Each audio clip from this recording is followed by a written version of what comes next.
Good morning my dear students. मैं आपका विज्ञान अध्यापक शुभम तिवारी माय गणित संस्कार अकादमी बिरधा ललितपुर से आज 7 सितंबर 2020 दिन सोमवार की इस विज्ञान कक्षा में आप सभी कक्षा 7 के विद्यार्थियों का बहुत बहुत स्वागत करता हूं। विद्यार्थियों, आज का हमारा जो टॉपिक है वो है ऊष्मा स्थानांतरण की विधियां। मीन्स ऊष्मा का आदान प्रदान, एक स्थान से दूसरे स्थान पर पहुंचना, एक पदार्थ से दूसरे पदार्थ में पहुंचना या एक अवस्था से दूसरी अवस्था में परिवर्तित होना किस प्रकार से संभव है और किस प्रकार की ऊष्मा के स्थानांतरण की विधि में किस प्रकार के माध्यम की आवश्यकता होती है और ऊष्मा का स्थानांतरण कैसे होता है। तो आइए जानते हैं।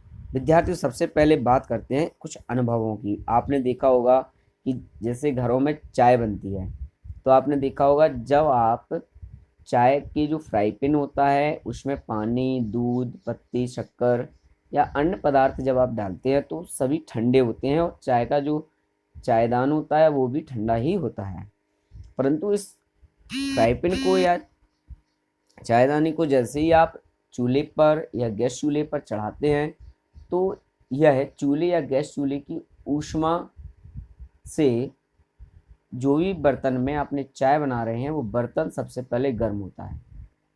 अब बर्तन के जो अणु हैं वह गर्म होकर के उसमें रखे हुए पदार्थ के अणुओं तक ऊष्मा का आदान प्रदान होता है और इस तरह से ठंडे पदार्थ के अणु भी बर्तन के अणुओं से ऊष्मा प्राप्त करके स्वयं गर्म हो जाते हैं और कुछ समय पश्चात चाय बन जाती है जो कि गर्म होती है। विद्यार्थियों, यहाँ पर हमने देखा कि हमने पदार्थ तो ठंडे ठंडे डाले थे परंतु चाय बनकर जब तैयार हुई तो बर्तन भी गर्म था और उसमें रखा हुआ पदार्थ भी गर्म ही था। परंतु कुछ समय पश्चात आप देखते हैं कि अगर उसको छोड़ दिया जाए तो बर्तन भी ठंडा हो जाता है और उसमें रखा हुआ पदार्थ भी ठंडा हो जाता है। इसी प्रकार आपने देखा होगा आग सर्दियों में हम जब जलाते हैं तो वह कुछ दूरी पर जलती है परंतु उसकी जो लौ है, आँच है, ऊष्मा है वो हमें उसके आसपास एक निश्चित क्षेत्र तक भी लगती है और गर्माहट महसूस होती है। इसके बाद आपने देखा होगा कि कहीं पर कोई माध्यम नहीं होता है फिर भी ऊष्मा का आदान प्रदान हो जाता है। जैसे सूर्य की ऊष्मा है जो हम तक पहुंचती है, पृथ्वी तक, धरती तक पहुंचती है। वो कैसे पहुंचती है? सूर्य कितना दूर है, धरती कहाँ है? तो ये जो विधियां हैं ऊष्मा स्थानांतरण की, इन विधियों द्वारा ऊष्मा का संचरण एक स्थान से दूसरे स्थान पर, एक माध्यम से दूसरे माध्यम में, एक पदार्थ से दूसरे पदार्थ के मध्य होता है। संचारण की इन विधियों को हम ऊष्मा की स्थानांतरण की विधियों के रूप में जानते हैं।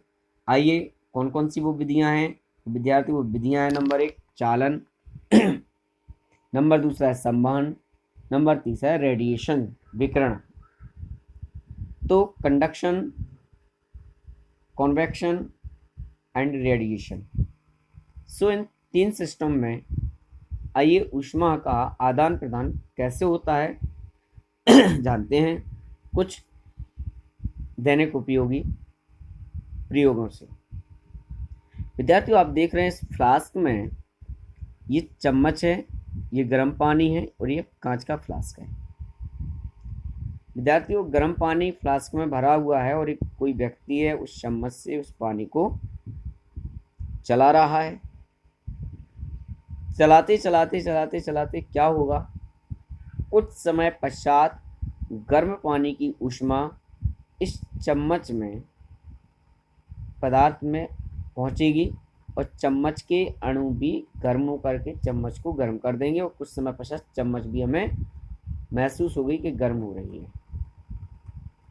दूसरा, आपने घरों में देखा होगा गैस पर या गैस चूल्हे पर जब कोई कढ़ाई या कोई अन्य बर्तन पदार्थ रखा होता है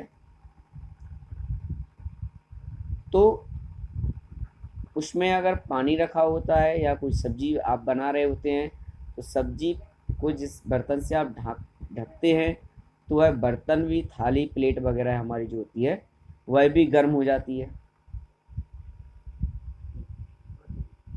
तो विद्यार्थियों, इस प्रकार मतलब ऊष्मा का चालन एक पदार्थ से दूसरे पदार्थ में होता है, इसलिए इस प्रकार की विधि चालन विधि कहलाती है।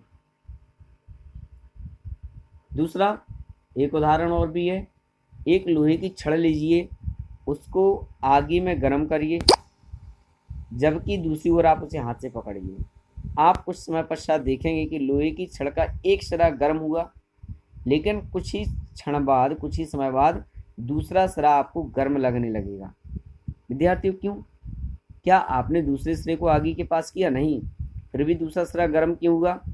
क्योंकि एक सिरा गर्म होकर के ऊष्मा को वह अपने अणुओं के माध्यम से दूसरे अणुओं तक पहुंचा रहा है, जिस कारण से दूसरे सिरे पर उपस्थित अणु भी गर्म हो जाते हैं और हमें दूसरा सिरा भी गर्म लगता है। मीन्स कहने का तात्पर्य है कि जब ऊष्मा का संचालन या ऊष्मा का संचरण इस प्रकार से होता है तो ऊष्मा की इस विधि को हम चालन विधि कहते हैं। अर्थात जब किसी पदार्थ के अणु अपने अणुओं की ऊष्मा दूसरे पदार्थ के अणुओं को या अपने स्वयं के ठंडे अणुओं को ऊष्मा प्रदान करते हैं, पहुंचाते हैं, तो इस प्रकार संचरण की इस विधि को चालन विधि कहते हैं। दूसरा है संवहन विधि। तो संवहन विधि क्या कहलाती है विद्यार्थियों? द्रवों तथा गैसों में ऊष्मा का स्थानांतरण चालन विधि द्वारा संभव नहीं हो पाता, अर्थात द्रव और गैसों में या वाष्प में ऊष्मा का संचरण संवहन विधि द्वारा होता है। संचरण की यह विधि, स्थानांतरण की यह प्रक्रिया संवहन कहलाती है। तो जब किसी पदार्थ में आपने देखा होगा कि पानी को गर्म करते हैं, कुछ समय पश्चात पानी खौल करके ऊपर की ओर उठने लगता है, वाष्प निकलने लगती है।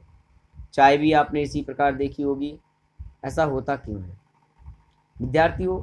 जो जल के जो अणु होते हैं, जो नहीं जल तली का जो जल होता है, सबसे पहले वह अणु गर्म होते हैं और वह गर्म अणु ऊष्मा पाकर वजन में हल्के हो जाते हैं, जिस कारण से वह ऊपर उड़ जाते हैं और ऊपर ठंडे भाग में उपस्थित जल के अणु भारी होने के कारण से वह नीचे की ओर आते हैं, ऊष्मा पा करके वह भी हल्के होकर के ऊपर जाते हैं। तो यह निरंतर क्रियाएं चलती रहती हैं, जिस कारण से कुछ समय पश्चात देखते हैं तो पूरा जल गर्म हो जाता है। तो यह प्रक्रिया लगातार चलती रहती है और जल गर्म हो जाता है। उक्त प्रक्रिया में ऊष्मा का स्थानांतरण गर्म भाग से ठंडे भाग की ओर अणुओं की गति के कारण होता है, इसलिए इस स्थानांतरण की विधि संवहन कहलाती है। अर्थात जिस विधि में ऊष्मा का स्थानांतरण गर्म भाग से ठंडे भाग की ओर होता है, इस विधि को हम ऊष्मा की संवहन विधि कहते हैं। विकिरण विधि क्या है?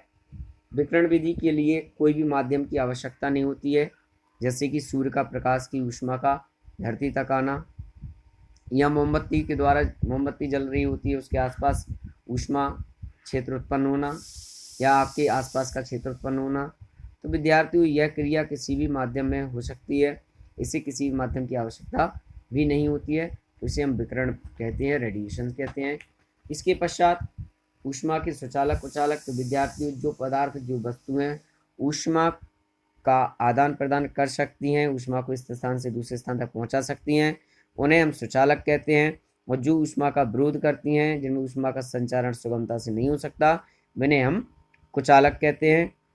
ये ऊष्मा के सुचालक और कुचालक थे। विद्यार्थियों, कल का जो हमारा टॉपिक होगा पदार्थ की अवस्था परिवर्तन गलनांक और क्वथनांक में, तो कल्पना इसी समय पर आकर के उपस्थित होकर चर्चा करूंगा। तब तक आप सभी के लिए मेरी ओर से बहुत बहुत शुभकामनाएं। जुड़ने के लिए आशा करता हूं। अगर आपको हमारी वीडियो पसंद आए तो शेयर और लाइक और सब्सक्राइब जरूर करें। बहुत बहुत धन्यवाद। Thank you very much.